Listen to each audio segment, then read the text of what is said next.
Привет, друзья! Сегодня Германия снова в центре внимания, и то, что происходит, заставляет задуматься многих. Министр образования Карен Принт говорит, что готова покинуть страну, если партия «Альтернатива для Германии» получит власть. Заявление вызвало бурю реакций, но это лишь часть картины. В Берлине обсуждают новый налог на табак, в экономике тревожные сигналы о росте банкротств, а министр экономики Катарина Райхе предупреждает, Германия рискует потерять уверенность в будущем. Тем временем президент Соединенных Штатов Америки готовится к очередному медицинскому обследованию во Франции. Эммануэль Макрон ищет нового премьер-министра, а внутри Германии разгорается спор о гражданстве и новой миграционной политике. Все это прямо сейчас. Оставайтесь до конца, подпишитесь на канал, чтобы не пропустить новости последнего часа Германии и Европы. Итак, министр образования Германии Карен Принт, имеющая еврейские корни, заявила, что она готова покинуть страну, если партия «Альтернатива для Германии» получит канцлерство. Принт заявила, цитата, «Если АДГ станет партией канцлера, я наверняка уеду раньше, это уже не будет моя страна».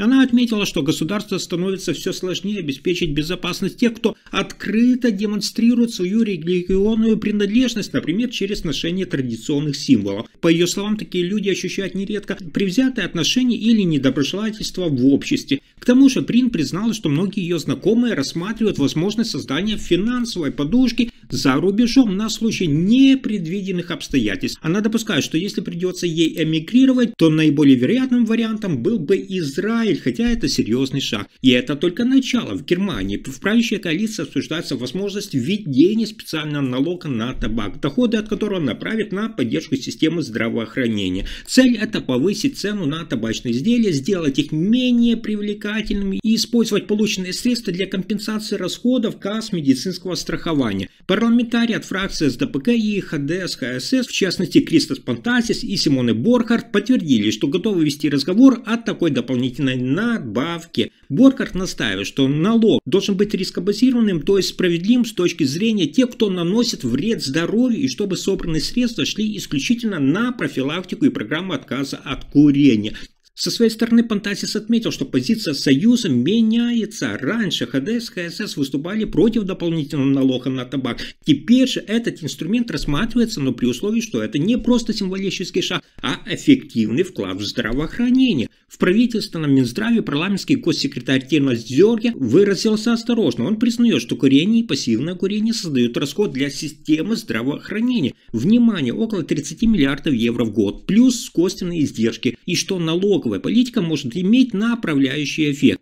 Идея состоит в том, что вот этот новый сбор с табачных изделий пойдет прямиком в Фонд здоровья законного медицинского страхования и будет строго контролируемо использован на профилактику, поддержку отказа от курения и снижение нагрузки на систему. Однако все еще остается множество вопросов. Какой именно размер надбавки допустим? Как избежать дополнительной нагрузки на малоимущих? Как убедиться, что средства пойдут по назначению, и как сбалансировать эту меру с другими элементами фискальной политики?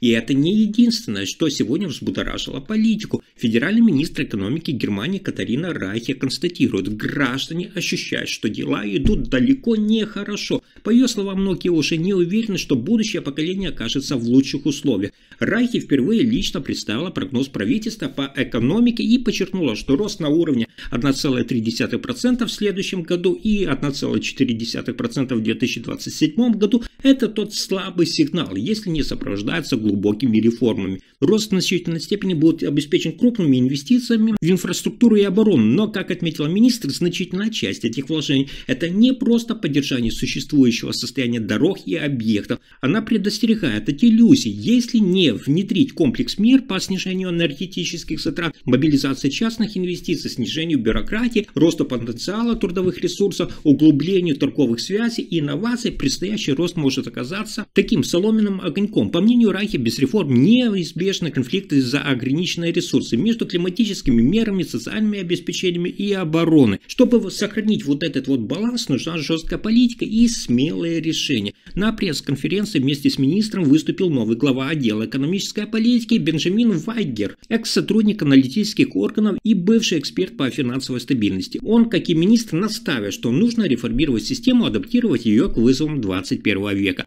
Таким образом, выступление Райхе превращается в тревожный манифест. Если немецкая экономика останется в рутинном том состоянии, страна может лишиться динамики, а веру людей в будущее окончательно подорвать. Но на этом сюрпризы не заканчиваются. Президент Соединенных Штатов Америки Дональд Трамп, которому сейчас, напомню, 79 лет, вновь направится на медицинское обследование. На этот раз в клинику Уолтер Рид. Белый дом объявил в пятницу запланирован рутинный годовой чек, а при этом Трамп также встретится со своими служащими. И здесь любопытно, что аналогичное крупное обследование уже было проведено в апреле этого года, я вам рассказывал. Однако пресс-секретарь Белого дома Каролин Левитт не уточнила, что именно будет проверяться в этот раз и чем новый осмотр будет отличаться от того апрельского.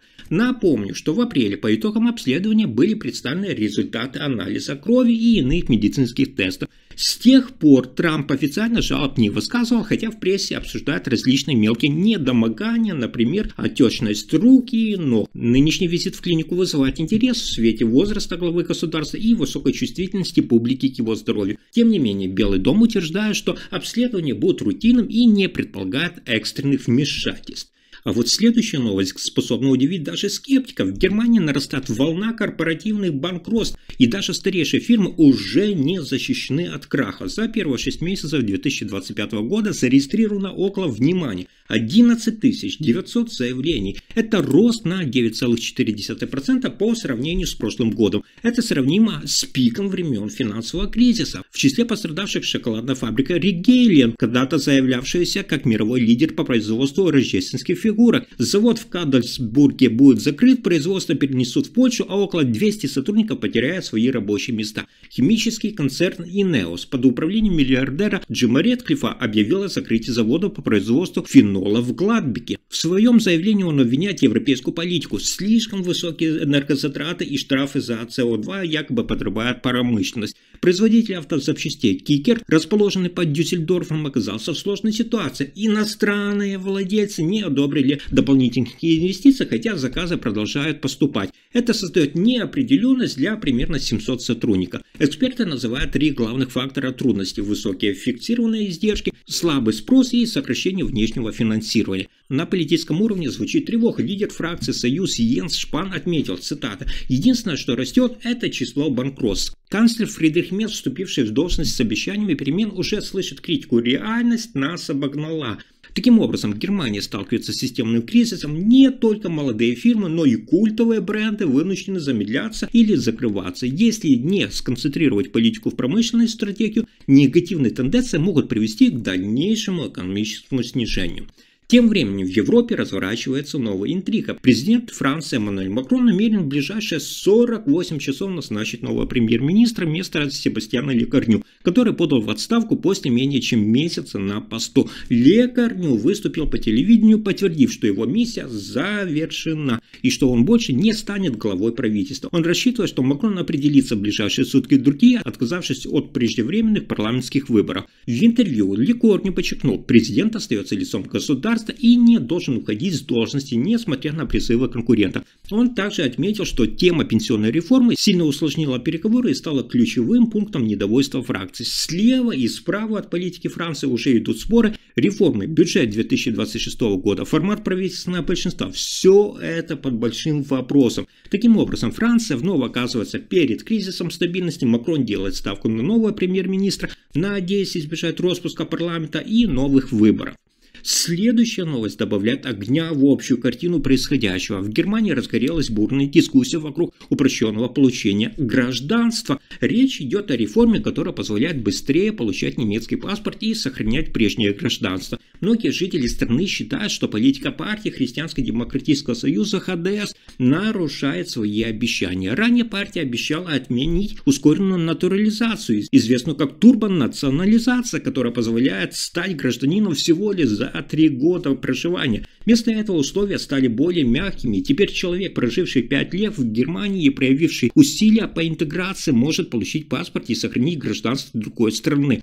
Некоторые граждане считают, что это ослабляет престиж немецкого паспорта и делает его получение чрезмерно простым. С другой стороны, защитники реформы говорят, что такие меры помогают быстрее интегрировать новых жителей в жизнь страны, дают им право возможности для работы и учебы, а также способствуют экономике. Таким образом, Германия ищет баланс, как сделать получение гражданства справедливым, сохранить доверие к власти и одновременно поддерживать интеграцию и вклад новых жителей в страну. Если информация оказалась полезной, ставьте лайк, подписывайтесь на канал и делитесь видео. Спасибо за просмотр.